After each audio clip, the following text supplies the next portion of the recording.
சக்தி சமையலில் இப்போ நம்ம பார்க்கறது கோதுமை ரவா கஞ்சி. இப்போ கோதுமையை நல்லா வறுத்து எடுத்துக்கலாம். வறுத்தாச்சு. இப்போ ஒரு பாத்திரத்தில் தண்ணி ஊற்றி உப்பு போட்டு நம்ம கொதிக்க விட போகிறோம்.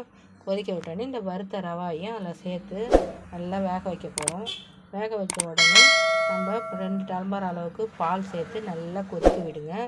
கொதிக்க விட்ட பிறகு நம்ம மில்க் மேட் சேர்த்து அது கூடவே ஏலக்காய் எல்லாமே நம்ம சேர்க்கும்போது டேஸ்ட்டு சூப்பராக இருக்கும். இதேமாரி சொல்கிற மாரி நீங்கள் செஞ்சு பாருங்கள். ஒரு வீட்டில் பிள்ளைங்க விரும்பி சாப்பிடுவாங்க. இப்போ நல்லா கொதித்து வந்துடுச்சு. இந்த ஸ்டேஜில் நம்ம மில்க் மேட் சேர்த்துக்க போகிறோம்.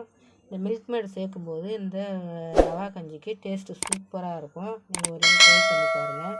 இது கூடவே சர்க்கரை, இனிப்புக்கு சர்க்கரை சேர்த்துக்கிட்டு நம்ம நெய்யில் ரோஸ்ட்டு பண்ணி வச்ச முந்திரி, பாதாம், திராட்சை எல்லாத்தையுமே நம்ம இது கூட சேர்த்து நம்ம பரிமாறும்போது சூப்பராகவும் இருக்கும், சுவையாகவும் இருக்கும். இதை ஒரு ட்ரை பண்ணி பார்த்துட்டு எங்களுக்கு